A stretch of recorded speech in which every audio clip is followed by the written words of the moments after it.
Hello friends, welcome to channel. അപ്പോൾ നമ്മളൊന്ന് പറയാൻ പോകുന്നത് ഞാൻ യൂസ് ചെയ്യുന്ന കുറച്ച് സേവിങ്സ് അക്കൗണ്ടുകളുടെ കാര്യം നമ്മൾ പറയാൻ പോകുന്നത്. അപ്പോൾ നമുക്ക് കുറച്ച് കമൻറ്റ്സ് വരാറുണ്ട് ഞാൻ യൂസ് ചെയ്യുന്ന ബാങ്ക് അക്കൗണ്ട്സുകളുടെ കാര്യം പറയാൻ പറഞ്ഞിട്ട്. ഇപ്പോൾ നിങ്ങൾക്ക് അറിയാം, ഇപ്പോൾ കുറേ ബാങ്ക് അക്കൗണ്ട് ഞാനിപ്പോൾ യൂസ് ചെയ്യുന്നില്ല, കുറേയൊക്കെ ഞാൻ ക്ലോസ് ചെയ്തിട്ടുണ്ടായിരുന്നു.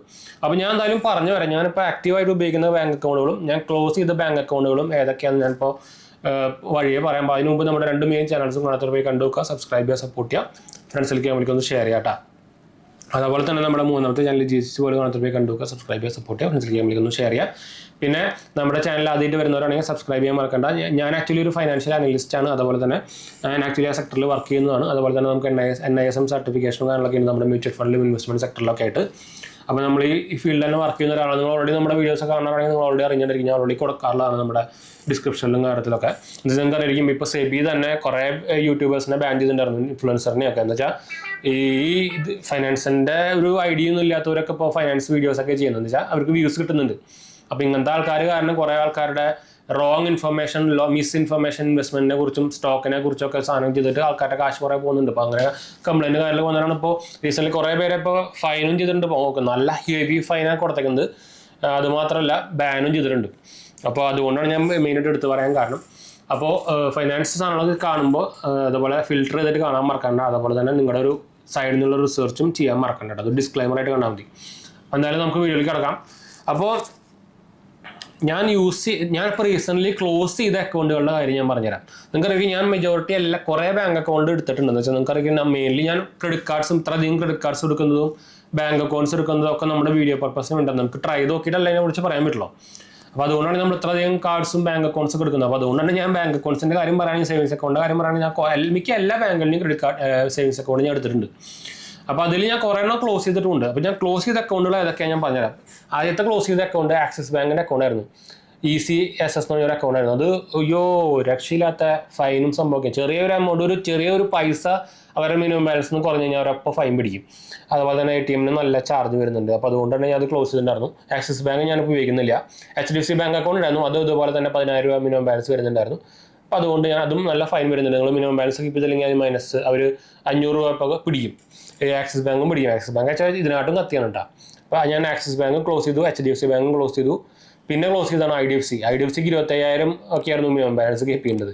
25,000 നമ്മുടെ 3% വേണ്ടി നമ്മുടെ സേവിങ്സ് അക്കൗണ്ടിൽ കീപ്പ് ചെയ്ത് വെക്കാൻ നമുക്ക് തലയ്ക്ക് വരാവുന്നതാണ്. നമുക്ക് എത്രയും ഹൈ ഇൻട്രസ്റ്റ് കിട്ടുന്നത്. അത് ഇപ്പോൾ തൽക്കാലം FD ഇട്ടാൽ പോലും 8-9% ഇൻട്രസ്റ്റ് കിട്ടുന്ന FD സ്കീമുകൾ സംഭവമൊക്കെയുണ്ട്. അപ്പോൾ ആ സമയത്താണ് നമുക്ക് 3%, 3.5% വേണ്ടി നമ്മൾ സേവിങ്സ് അക്കൗണ്ടിൽ മിനിമം ബാലൻസ് ആയിട്ട് കീപ്പ് ചെയ്യേണ്ടത്. നമുക്ക് തലക്കോളൊന്നുമില്ലേ. അപ്പോൾ അതുകൊണ്ട് ഞാൻ അത് ക്ലോസ് ചെയ്തിട്ടുണ്ടായിരുന്നു. അതാണ് ഞാൻ മെയിനായിട്ട് ക്ലോസ് ചെയ്ത 3 അക്കൗണ്ടുകൾ. പിന്നെ ഞാൻ ജൂപ്പിറ്റർ അക്കൗണ്ടും ഫീമണി അക്കൗണ്ടും ക്ലോസിംഗ് റിക്വസ്റ്റും കാര്യങ്ങളൊക്കെ കൊടുത്തിട്ടുണ്ടായിരുന്നു. പക്ഷേ ഒരു റെസ്പോൺസോ കാര്യങ്ങളൊന്നും ഇല്ല ഇവരുടെ സൈഡിൽ നിന്ന്. അപ്പോൾ വൺ ഓഫ് ദ ഭയങ്കര കൂതറ സർവീസായിട്ട് തരുന്ന 2 അക്കൗണ്ടുകളാണ് ഫീമണിയും ജൂപ്പിറ്റർ മണി. പിന്നെയും അവർ റെസ്പോണ്ടും കാര്യങ്ങളൊക്കെ ചെയ്യുന്നുണ്ട്. പക്ഷേ ഫീമണി ഒരു രക്ഷയില്ല, ഒരു അനക്കില്ല. ഞാൻ ട്വിറ്ററിൽ ഇട്ട് നോക്കി, മെയിൽ അയച്ചു നോക്കി, എല്ലാ സംഭവവും ചെയ്ത് നോക്കി, കോൾ ചെയ്ത് നോക്കി, ഒരു രക്ഷയില്ല, ഒരു അനക്കമില്ല, ഒരു സംഭവം ഒന്നുമില്ല. അത് ഇപ്പോഴും അങ്ങനെ തന്നെ കിടക്കുന്നുണ്ട്. അപ്പോൾ ഈ 2 നിയോ ബാങ്ക് അക്കൗണ്ട് ഞാൻ ക്ലോസിംഗ് റിക്വസ്റ്റ് കൊടുത്തിട്ടുണ്ടായിരുന്നു. അത് ഇപ്പോഴും പെൻഡിങ് ആണ്. ജൂപ്പിറ്റർ മണി അവർ എന്താ പറഞ്ഞാൽ നമുക്ക് കുറച്ച് ആദ്യം ഞാൻ ഓൾറെഡി അവർക്ക് ഫോമും സംഭവങ്ങളൊക്കെ ഫിൽ ചെയ്ത് കൊടുത്തു. പിന്നെ അവർ പറഞ്ഞാൽ അത് ശരിയായില്ല, ഒന്നുകൂടി സെൻഡ് ചെയ്യാൻ. അപ്പോൾ അവർക്ക് അവരുടെ സൈഡിൽ നിന്ന് എററും കാര്യങ്ങളൊക്കെ കാണിക്കുന്നതൊക്കെയാണ് പറയുന്നത്. അപ്പോൾ ഇതും ഞാൻ ഓൾമോസ്റ്റ് ക്ലോസിംഗ് റിക്വസ്റ്റിൽ തന്നെയാണ് കിടക്കുന്നത്. അപ്പോൾ ഈ 2 അതിൽ വരും. പിന്നെ വന്നേക്കുന്നതാണ് നമ്മൾ നിയോ മണിയല്ല, നിയോ എക്സ് എന്ന് പറഞ്ഞൊരു അക്കൗണ്ട് ഉണ്ടായിരുന്നു. ഇക്വിറ്റാസ് ബാങ്ക് ആയിട്ട് ടൈപ്പ് ചെയ്തിട്ട് അത് 0 ബാലൻസ് അക്കൗണ്ട് ആയിരുന്നു. അപ്പോൾ അതിന് ശേഷം പക്ഷേ അത് 0 ബാലൻസ് അക്കൗണ്ട് അവർ മാറ്റിയിട്ട് നോർമൽ അക്കൗണ്ട് ആക്കി. അപ്പോൾ ഞാൻ അതും ക്ലോസ് ചെയ്തിട്ടുണ്ടായിരുന്നു കേട്ടോ. അപ്പോൾ ഈ മെയിനായിട്ട് ഈ 5 അക്കൗണ്ടുകളാണ് ഞാനിപ്പോൾ ക്ലോസ് ചെയ്ത് വെച്ചേക്കുന്നത്. ഇനി ഞാൻ യൂസ് ചെയ്യുന്ന അക്കൗണ്ടുകൾ ഞാൻ പറഞ്ഞുതരാം. ഇപ്പോൾ റീസെൻ്റ്ലി എടുത്ത BOBയുടെ ലൈറ്റ് അക്കൗണ്ട് എന്നൊരു അക്കൗണ്ട്, സേവിങ്സ് അക്കൗണ്ടാണ്, നമുക്ക് ഓൺലൈൻ എടുക്കാവുന്നതാണ്. 0 ബാലൻസ് അക്കൗണ്ടാണ്. അപ്പോൾ ഞാൻ റീസെൻ്റ്ലി അത് എടുത്തിട്ടുണ്ടായിരുന്നു. അപ്പോൾ BOBയുടെ അക്കൗണ്ട് ഞാൻ ഉപയോഗിക്കുന്നുണ്ട്. അത്യാവശ്യം കുഴപ്പമില്ല എന്ന് പറയാം. നിങ്ങൾക്കറിയാം, ഒരു പബ്ലിക് ബാങ്ക് ആണ്. അപ്പോൾ വലിയ ഹെവി എന്താ പറയുക കസ്റ്റമർ കെയർ സംഭവം ഒന്നും പ്രതീക്ഷിക്കരുത്. പക്ഷേ എനിക്ക് തോന്നുന്നത് SBIനെക്കാട്ടും കുറച്ചുകൂടി ബെറ്റർ ആണെന്ന് തോന്നിയിട്ടാണ് ഞാനിപ്പോൾ ഉപയോഗിച്ചാൽ. ഇപ്പോൾ SBI ഞാൻ ഉപയോഗിക്കുന്നില്ല, എൻ്റെ ഒരു ഡോർമെൻറ്റ് സ്റ്റേജിലാണ്. പക്ഷേ ക്ലോസ് ചെയ്തിട്ടില്ല ഞാൻ. പക്ഷേ റിക്വസ്റ്റ് കാര്യങ്ങളൊക്കെ കൊടുത്തിട്ടുണ്ട് അത് നോർമൽ അക്കൗണ്ടാക്കി മാറ്റാൻ വന്നിട്ട്. എന്താ വെച്ചാൽ അതിൽ എൻ്റെ കുറച്ച് ക്യാഷും കാര്യങ്ങളൊക്കെ കൊടുക്കുന്നുണ്ട്. പിന്നെ നമുക്ക് പരിചയമുള്ള മാനേജർ സംഭവമൊക്കെ ഉണ്ടെന്ന് വെച്ചാൽ ഞാൻ നമ്മുടെ എന്താ പറയുക കാർ ലോണൊക്കെ എടുത്ത ബ്രാഞ്ചിൽ തന്നെയായിരുന്നു. അപ്പോൾ അത് ഞാൻ അവിടേക്കും ട്രാൻസ്ഫർ ചെയ്യാനൊക്കെ കൊടുത്തിട്ടുണ്ടായിരുന്നു. അപ്പോൾ അത് ഞാൻ ഡോർമെൻ്റ് ആയിരുന്നു. പക്ഷേ അത് ഞാൻ KYC സംഭവം കൊടുത്തിട്ടുണ്ട്. അപ്പോൾ അതുകൊണ്ട് ഞാൻ SBIയുടെ കാര്യം പറയാണ്ടിരുന്നത്. അപ്പോൾ അതും ഉണ്ടെന്നിൽ. അപ്പോൾ അതുമായി BOB ആയി. പിന്നെ റീസെൻ്റ്ലി എടുത്താണ് ഇൻഡസ്ഇൻഡ് ബാങ്കിൻ്റെ ഡിലൈറ്റ് അക്കൗണ്ട്. അതും ഒരു സീറോ ബാലൻസ് അക്കൗണ്ട്. അപ്പോൾ ഇപ്പോൾ തൽക്കാലം നോക്കിക്കഴിഞ്ഞാൽ one of the best zero balance account എന്ന് വേണമെങ്കിൽ പറയാം ഇൻഡസ്ഇൻ്റെ. അവർക്കിപ്പോൾ എനിക്ക് ആക്ച്വലി ഞാൻ ഉപയോഗിച്ച് തുടങ്ങിയിട്ട് ഒരു 3-4 മാസമൊക്കെ ഉണ്ട്. പക്ഷേ നമുക്കതിൽ ആപ്പിൽ പ്രീ അപ്രൂവ് ആയിട്ട് ക്രെഡിറ്റ് കാർഡ്സുകളും ബാങ്ക് പേഴ്സണൽ ലോൺസ് ഒക്കെ വന്നിട്ടുണ്ട്. ഇൻഡസ്ഇൻഡ് ബാങ്കിൻ്റെ ക്രെഡിറ്റ് കാർഡ്സ് കിട്ടാൻ കുറച്ച് പാടുണ്ട്. അവർ പ്രീ അപ്രൂവ് ആയാലും മാക്സിമം റിജക്ഷനാണ് വരിക. പക്ഷേ പേഴ്സണൽ ലോൺസ് കിട്ടുന്നുണ്ട്. പിന്നെ ഉള്ളത് എൻ്റെ കോട്ടാക്കിൻ്റെ 81 അക്കൗണ്ട് ആയിരുന്നു. കോട്ടക്കിൻ്റെ അത്യാവശ്യം നല്ല ഹെവി സൂപ്പർ സാധനമാണ്. പക്ഷേ ഇപ്പോൾ തൽക്കാലം നിങ്ങൾക്ക് ആർക്കും അത് ഓൺലൈൻ എടുക്കാൻ പറ്റില്ല, എന്ന് വെച്ചാൽ ബാൻഡാണ്. അപ്പോൾ അതുകൊണ്ടാണ് ഞാൻ പ്രത്യേകിച്ച് എടുത്ത് പറയേണ്ടത്. കോട്ടക്കിൻ്റെ 81 അക്കൗണ്ട് ഉപയോഗിക്കുന്നുണ്ട്. പിന്നെ വരുന്നതാണ് എൻ്റെ മെയിൻ 2-3 അക്കൗണ്ടുണ്ട്. സൗത്ത് ഇന്ത്യൻ ബാങ്കിൻ്റെ അക്കൗണ്ട്, അതെൻ്റെ മെയിൻ സാലറി അക്കൗണ്ടാണ്. അപ്പോൾ അത് ഞാൻ ഉപയോഗിക്കുന്നുണ്ട്. പിന്നെ ഇതൊക്കെ ഉള്ളതെന്ന് പറഞ്ഞു. ആക്സിസ് ബാങ്ക് ഞാൻ ഓൾറെഡി പറഞ്ഞല്ലോ അല്ലേ. പിന്നെ ഇതായിരുന്നു ഇൻഡസ്ഇൻഡ് ബാങ്ക് നമ്മൾ പറഞ്ഞു, കോട്ടക്ക് പറഞ്ഞു. യെസ് ബാങ്ക് ഇല്ല കേട്ടോ. യെസ് ബാങ്ക് ഞാൻ ക്രെഡിറ്റ് കാർഡ് മാത്രമേ ഉപയോഗിക്കുന്നുള്ളൂ. സേവിങ്സ് അക്കൗണ്ട് ഒന്നും ഉപയോഗിക്കുന്നില്ല. എന്ന് വെച്ചാൽ അവരുടെ ഇതുപോലെ തന്നെ മിനിമം ബാലൻസ് നല്ല എമൗണ്ട് വരുന്നുണ്ട്. അപ്പോൾ അത് മിനിമം ബാലൻസ് ഉള്ള അക്കൗണ്ട് തന്നെ ഉപയോഗിക്കാണ്ടിരിക്കാൻ നല്ലതെന്ന് വെച്ചാൽ നഷ്ടം നോക്കിക്കഴിഞ്ഞാൽ നമുക്ക് നഷ്ടമാണ്.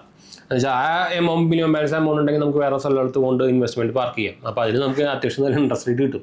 ഇത് 3%, 2.5%, 3%-ൊക്കെ വേണ്ടിയിട്ട് ഇതിൽ മിനിമം ബാലൻസ് കീപ്പ് ചെയ്ത് കഴിഞ്ഞാൽ നമുക്ക് നഷ്ടമാണ്, വൻ നഷ്ടമാണ്.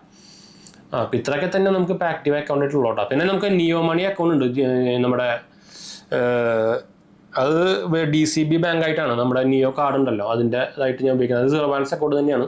പക്ഷേ അതിന് ATM കാർഡിന് ഒരു 500 രൂപ ചാർജ് വരും. പക്ഷേ നമ്മളൊരു ആവറേജ്, നമ്മുടെ മിനിമം ബാലൻസ് ആവറേജ് ഒരു 5000 രൂപ കീപ്പ് ചെയ്ത് കഴിഞ്ഞാൽ ആ ATM ചാർജ് വേ ഓഫ് ചെയ്ത് കിട്ടും. അങ്ങനെയാണെങ്കിൽ കുഴപ്പമില്ല. പക്ഷേ ഇപ്പോൾ നമുക്കറിയാം ആ നിയോൻ്റെ കാർഡിന് ഇപ്പോൾ വലിയ എയർപോർട്ടിലെ സംഭവമൊന്നും ഇല്ല. അതൊക്കെ കുറേ എടുത്ത് കളഞ്ഞു. പിന്നെ അവർ കുറേ അതിന് എന്താ പറയുക, ഇൻ്റർനാഷണൽ ഓൾറെഡി എടുത്ത് കളഞ്ഞു. അല്ലാത്ത പക്ഷം മറ്റത് നമുക്ക് ഇത്രയും സ്പെൻഡ് ചെയ്യണമെങ്കിൽ അങ്ങനെ നമുക്ക് ഒരു ലിമിറ്റേഷൻസ് കാര്യങ്ങളൊക്കെ വന്നു. ഞാൻ അതുകൊണ്ട് തന്നെ ആ കാർഡ് ചിലപ്പോൾ ക്ലോസ് ചെയ്യും. പക്ഷേ അക്കൗണ്ട് ക്ലോസ് ചെയ്യില്ല. അക്കൗണ്ട് കീപ്പ് ചെയ്യുന്നത് minimum balance zero balance account അല്ലേ. പിന്നെ അത്രയൊക്കെ തന്നെ ഇപ്പോൾ ഞാൻ അക്കൗണ്ട് ഉപയോഗിക്കുന്നുള്ളൂ കേട്ടോ. അപ്പോൾ ഇതിൽ നമുക്ക് ഒരു സീറോ ബാലൻസ് അക്കൗണ്ട് എടുക്കാൻ നോക്കുന്നുണ്ടെങ്കിൽ ബെസ്റ്റ് പരിപാടി BOB അക്കൗണ്ട് എടുക്കാൻ നല്ലതാണ്. പക്ഷേ എടുക്കാൻ കുറച്ച് പണിയാണ്. ചില സമയത്തൊന്നും വർക്ക് ചെയ്യുന്നില്ല. അല്ലാത്ത പക്ഷം ഏറ്റവും ബെസ്റ്റ് ഇൻഡസ്ഇൻഡ് ബാങ്കിൻ്റെ സീറോ ബാലൻസ് നമ്മുടെ ഡിലൈറ്റ് അക്കൗണ്ടോ അല്ലെങ്കിൽ ഇന്ത്യ അക്കൗണ്ടൊക്കെയാണ്. നമ്മളെന്നാലും ഞാൻ അപ്ലൈ ചെയ്യാനുള്ള ലിങ്കുകളൊക്കെ ഞാൻ താഴെ കൊടുക്കാം. അതുപോലെ തന്നെ ആക്സിസ് ബാങ്കിൻ്റെ അമേസ് അക്കൗണ്ട് ഉണ്ട്. പക്ഷേ അതിനും ഒരു മെമ്പർഷിപ്പ് ഫീസ് വരും. അത് കുഴപ്പമില്ലാത്തവർക്ക് എടുക്കാം. പക്ഷേ ആക്സിസ് ബാങ്കിനൊക്കെ നല്ല ഓഫർ വരും കേട്ടോ. അങ്ങനെ ഒരു ഗുണമുണ്ട്, പ്രീ അപ്രൂവ്ഡ് ഓഫർ വരും. അങ്ങനെ ഒരു ഗുണമുണ്ട്. അപ്പോൾ ഞാൻ അതിൻ്റെയൊക്കെ ഞാൻ ലിങ്ക് താഴെ കൊടുക്കാം. ആളുകൾക്ക് ഇൻട്രസ്റ്റ് ഉണ്ടെങ്കിൽ എടുക്കാം കേട്ടോ. അപ്പോൾ ഇത്രയൊക്കെയാണ് ഞാൻ ഉപയോഗിക്കുന്ന ബാങ്ക് അക്കൗണ്ട് ഇപ്പോൾ തൽക്കാലം. ഞാൻ പറഞ്ഞത് ഞാൻ മെയിൻ അക്കൗണ്ടുകളൊക്കെ ഞാൻ ക്ലോസ് ചെയ്തു. പിന്നെ ഞാൻ പറയാത്ത ഏതോ പറഞ്ഞുണ്ട്, ഫെഡറൽ ബാങ്കിൻ്റെ ഒരു ഇൻ്റർനാഷണൽ അക്കൗണ്ട് എൻ്റെ ഉണ്ട്. അത് ആക്ച്വലി നമ്മുടെ US സ്റ്റോക്സ് ഇൻവെസ്റ്റ്മെൻറ്റ് ഞാൻ എടുത്തായിരുന്നു. അത് എൻ്റെ ഇപ്പോഴും ഉണ്ട്. അതല്ലാണ്ട് വേറെ ഞാൻ മറന്നിട്ടില്ല എന്നാണ് എൻ്റെ ഒരു സംശയം. ചെറുതല്ല ഒരു ഇത് വേറെ ഒന്നും നമുക്കിവിടെ നോക്കിയിട്ടൊന്നും കാണാനില്ല. AU ബാങ്കിൻ്റെ അക്കൗണ്ട് ഞാൻ മറന്നു. AU ബാങ്കിൻ്റെ സീറോ ബാലൻസ് അക്കൗണ്ട് ഉണ്ട്. AU ബാങ്കിൻ്റെ അക്കൗണ്ടിൽ ലിങ്ക് കിട്ടുകയാണെങ്കിൽ ഞാൻ കൊടുക്കാട്ടാ. കുഴപ്പമില്ലാത്ത അക്കൗണ്ടാണ്. ഇപ്പോൾ നമുക്ക് ഫിൻകെയർ ബാങ്ക്, അല്ലെങ്കിൽ ഫിൻകെയറിൻ്റെ ഒരു അക്കൗണ്ട് ഉണ്ട്. അത് പക്ഷേ ഇപ്പോൾ കൺവേർട്ട് ആയല്ലോ ഈ ബാങ്കിലേക്ക്. അപ്പോൾ ഞാൻ അതുകൊണ്ടാണ് ഞാൻ പ്രത്യേകിച്ച് എടുത്ത് പറയാൻ. അപ്പോൾ AU ബാങ്കിൻ്റെ അക്കൗണ്ട് നമുക്കിപ്പോൾ ബ്രാഞ്ചസും മിക്ക സ്ഥലത്തും ഇപ്പോൾ അവൈലബിൾ ആണ്. ഫിൻകെയറിൻ്റെ ബ്രാഞ്ചുള്ളതൊക്കെ ഇപ്പോൾ AU ബാങ്ക് അക്കൗണ്ടായി. അപ്പോൾ അങ്ങനെയും ഒരു ഗുണങ്ങളുണ്ട്. അപ്പോൾ നിങ്ങൾക്ക് 3 കിലോമീറ്ററിൻ്റെ അണ്ടറിലൊക്കെ ആണെങ്കിൽ നമുക്ക് ക്രെഡിറ്റ് കാർഡും ഇപ്പോൾ AU ബാങ്കിൻ്റെ ക്രെഡിറ്റ് കാർഡും അവൈലബിൾ ആണ്. പക്ഷേ എനിക്കിപ്പോൾ ഒരു 6 കിലോമീറ്റർ ഉണ്ട്. അതുകൊണ്ട് എനിക്കിപ്പോൾ AU ബാങ്കിൻ്റെ ക്രെഡിറ്റ് കാർഡ് കിട്ടില്ല. പക്ഷേ നല്ല ക്രെഡിറ്റ് കാർഡുകൾ കുറച്ചവർക്ക് ഉണ്ട് കേട്ടോ. സീറോ ബാലൻസ് അക്കൗണ്ട് അല്ല, ലൈഫ് ടൈം ഫ്രീ കാർഡുകളായിട്ട് കുറച്ചെണ്ണം ഉണ്ട് അവർക്ക്. അതുപോലെ തന്നെ അത്യാവശ്യം നല്ല ക്രെഡിറ്റ് ലിമിറ്റും തരും നോർമൽ ബാങ്കിനെ കാട്ടും, സ്മോൾ ഫിനാൻസ് ബാങ്ക് ആയതുകൊണ്ട് തന്നെ. പിന്നെ എൻ്റെ ഉജ്ജീവൻ ബാങ്ക് ഉണ്ട്. അത് നമ്മൾ പറയാൻ പറഞ്ഞു. ഉജ്ജീവൻ ബാങ്ക് ഞാൻ റീസെൻ്റ്ലി ക്ലോസ് ചെയ്തിട്ടുണ്ടായിരുന്നു.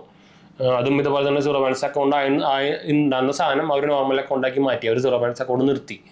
അപ്പോൾ അത് ഞാൻ ക്ലോസ് ചെയ്തിട്ടുണ്ടായിരുന്നു. അത് ഓൺലൈൻ ക്ലോസ് ചെയ്തിട്ടുണ്ടായിരുന്നു. ബാക്കിയെല്ലാം നമുക്ക് ക്ലോസ് ചെയ്യണമെങ്കിൽ നമുക്ക് ബ്രാഞ്ചിൽ പോകണം. അല്ലാണ്ട് ഓൺലൈൻ ക്ലോസിംഗ് ഒക്കെ ഭയങ്കര കുറവാണ്. പിന്നെ NSDLൻ്റെ ഒരു അക്കൗണ്ട് ഉണ്ട്. അതിനും ഇതുപോലെ മന്ത്ലി ചാർജ് പിടിക്കട്ടെ. സബ്സ്ക്രിപ്ഷൻ പറയുമ്പോൾ സീറോ ബാലൻസ് അക്കൗണ്ടാണ്, പക്ഷേ അതിന് മന്ത്ലി ചാർജ് ഉണ്ട്. NSDL എന്ന് പറഞ്ഞിട്ട് സാധനം നിങ്ങൾക്ക് ഓൺലൈൻ ആപ്പ് സംഭവം കിട്ടും. അതുകൊണ്ട് നിങ്ങൾക്ക് തുടങ്ങാൻ പറ്റും. പക്ഷേ അത് എടുക്കേണ്ടതെന്ന് ഞാൻ പറയുള്ളൂ. അത് അവർ ആക്ച്വലി അതിൻ്റെ ടേംസ് ആൻഡ് കണ്ടീഷനിലൊക്കെ ചെറുതായിട്ടൊക്കെ കൊടുത്തിരുന്നത്. ഇപ്പോൾ നമുക്ക് നോട്ടീസബിൾ ആവേയില്ല. അതിന് ആക്ച്വലി മന്ത്ലി ചാർജ് ഉണ്ട്. 5 രൂപയൊക്കെ വെച്ച് പിടിക്കും മന്ത്ലി. അപ്പോൾ അത് സീറോ ബാലൻസ് അക്കൗണ്ടിൽ നിന്ന് നമ്മുടെ ഈ സബ്സ്ക്രിപ്ഷൻ ചാർജ് പോലെ സംഭവമാണ്. അത് എടുക്കേണ്ട തീരെ. അതിനൊന്നാമത് ഫിസിക്കൽ ഡെബിറ്റ് കാർഡൊന്നും ഇല്ല. അപ്പോൾ അത് തീരെ എടുക്കണ്ട കേട്ടോ. പിന്നെ ഉള്ളത് പിന്നെ ജിയോയുടെ അക്കൗണ്ട് ഉണ്ട്. അതിന് നമുക്ക് ഫിസിക്കൽ ഡെബിറ്റ് കാർഡൊന്നും ഇല്ല. ഓൺലൈൻ വിർച്വൽ മാത്രമേ ഉള്ളൂ. അതും ഞാൻ റെക്കമെൻഡ്. അതൊക്കെ വേണമെങ്കിൽ ഒരു സെക്കൻഡറി ആയിട്ടോ അല്ലെങ്കിൽ തേർഡ് അക്കൗണ്ട് ആയിട്ടോ ഫോർത്ത് അക്കൗണ്ട് ആയിട്ടൊക്കെ ഉപയോഗിക്കാനൊക്കെ പറ്റുള്ളൂ. അല്ലാണ്ട് മെയിൻ അക്കൗണ്ട് ആയിട്ടൊന്നും ഉപയോഗിക്കാൻ പറ്റില്ല. നിയോ ബാങ്കിങ് അക്കൗണ്ട് ഞാൻ തീരെ റെക്കമെൻഡ് ചെയ്യുന്നില്ല. പ്രൈമറി അക്കൗണ്ട് പ്രത്യേകിച്ച് നമുക്ക് ഈ അക്കൗണ്ട് ഫ്രീസും സംഭവമൊക്കെ വന്നതിന് ശേഷം ഭയങ്കര ഇഷ്യൂ ആണ് നിയോ ബാങ്കിങ്ങിന്. അപ്പോൾ നിയോ ബാങ്കിങ് അക്കൗണ്ട് തീരെ റെക്കമെൻഡ് ചെയ്യുന്നില്ല. തീരെ ആരും എടുക്കാമൊന്നും പോകണം കേട്ടോ. ഭയങ്കര പണിയാണ്. അപ്പോൾ എന്തായാലും നമുക്ക് വൈൻഡപ്പ് ചെയ്യാൻ നമ്മുടെ 2 ചാനൽസും കാണാൻ പോയി കണ്ടുവെക്കുക, സബ്സ്ക്രൈബ് ചെയ്യുക, സപ്പോർട്ട് ചെയ്യുക, ഫ്രണ്ട്സിലേക്ക് നമുക്ക് ഷെയർ ചെയ്യുക. എന്തെങ്കിലും സംശയങ്ങളിലേക്ക് എൻ്റെ കമൻറ്റ് ചെയ്താൽ മതി, നമ്മളെല്ലാ കമൻറ്റ് ബ്ലോഗാണ്. നമ്മൾ ഇൻസ്റ്റാഗ്രാം പേജിലും ടെലിഗ്രാം ചാനൽ അവൈലബിൾ ആണ്. നിങ്ങൾക്ക് അതിലും വേണമെങ്കിൽ മെസ്സേജ് ചെയ്യാം. പേജ് ഫോളോ ചെയ്യാൻ വേണ്ടിയിട്ട് ലിങ്ക് ഞാൻ ഡിസ്ക്രിപ്ഷൻ കൊടുത്തിട്ടുണ്ട്. അടുത്ത വീഡിയോ കാണാം.